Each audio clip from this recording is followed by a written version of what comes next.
Hey guys, welcome back to my YouTube channel. और आज की वीडियो में हम पढ़ने वाले रिकर्जन। तो डीएस हम पढ़ रहे थे जावा के अंदर, तो उसी का एक पार्ट है रिकर्जन। तो आज हम रिकर्जन को देखने वाले हैं।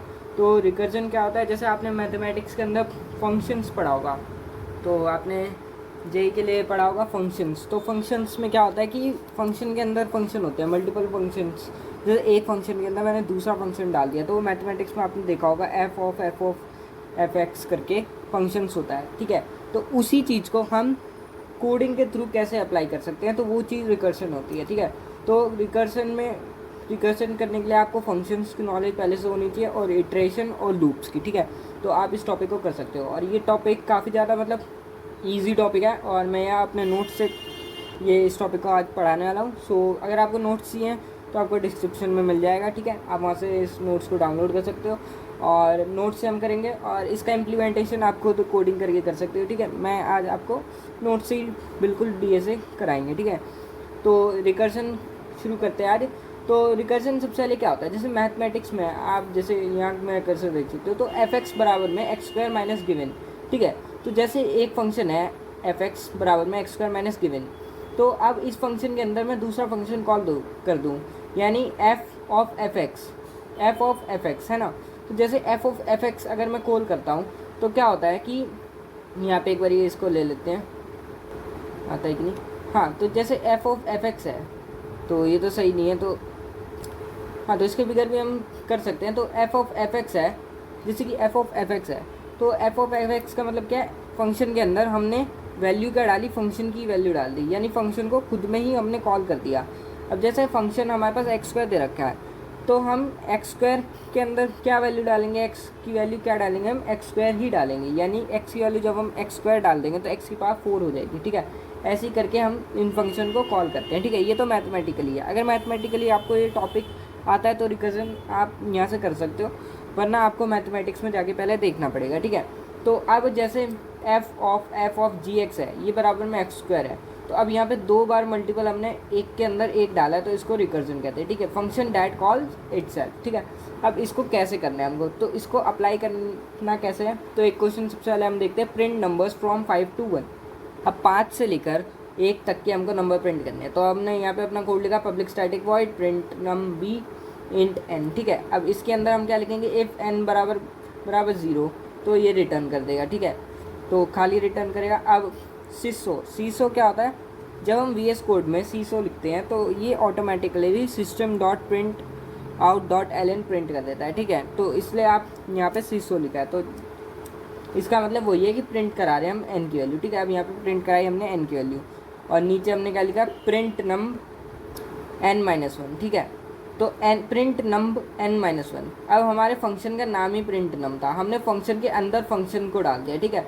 अब क्या होगा ना, ये फंक्शन जैसे ही खत्म होने वाला होगा, दोबारा से ही फंक्शन कॉल हो जाएगा, और इस बार इसकी वैल्यू क्या होगी, एन माइनस 1।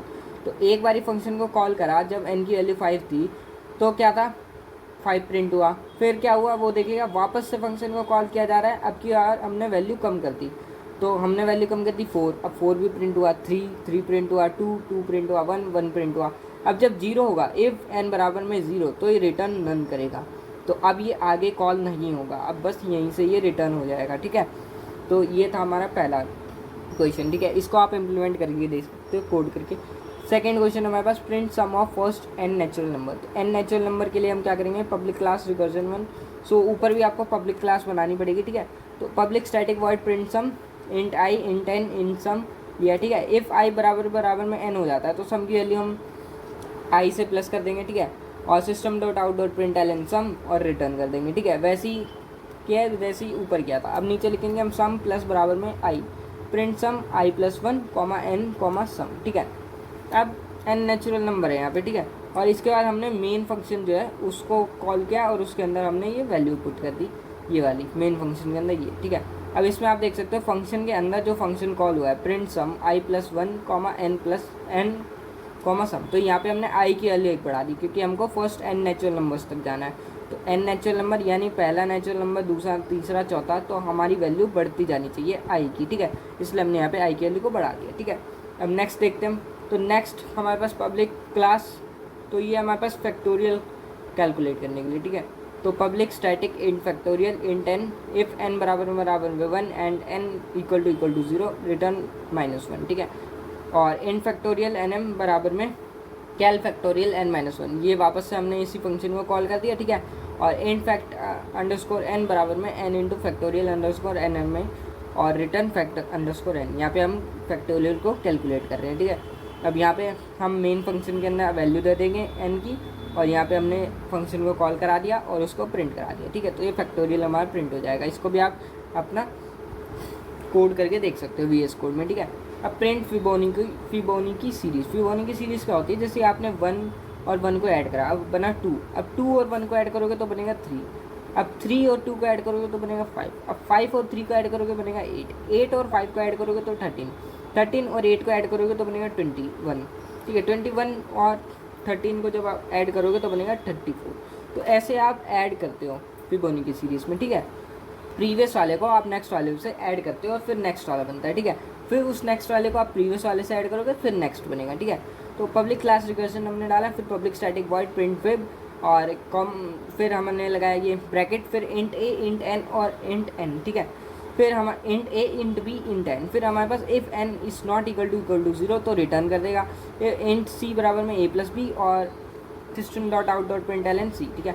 और हम फंक्शन को कॉल कर देंगे n-1 लगा के, यानी हर बारी n की वैल्यू एक कम होती जाए, ठीक है। तो n की वैल्यू जब कम होती जाएगी, जब n की वैल्यू 0 हो जाएगी तो ये हमको एग्जिट कर देगा, ठीक है। और public static void main string argument, और यहाँ पे हमने मेन फंक्शन में ये सारी चीज़ें को कॉल कर दिया, ठीक है। प्रिंट करा दिया और हमने मेन ये जो भी फंक्शन था इसको कॉल करा दिया। तो यही था रिकर्जन में, that's all in the recursion. तो इससे बाहर तो कुछ भी नहीं है रिकर्जन में, और फिलहाल इस मोमेंट पे हम जितना DSA कर रहे हैं इससे बाहर तो बिल्कुल भी नहीं है। और इतना आप कीजिए अच्छे से, और इसके बाद हम नेक्स्ट टॉपिक DSA के करेंगे, ठीक है। तो आज के लिए तो इतना ही, मिलते हैं नेक्स्ट वीडियो में। Thanks for watching guys, keep learning.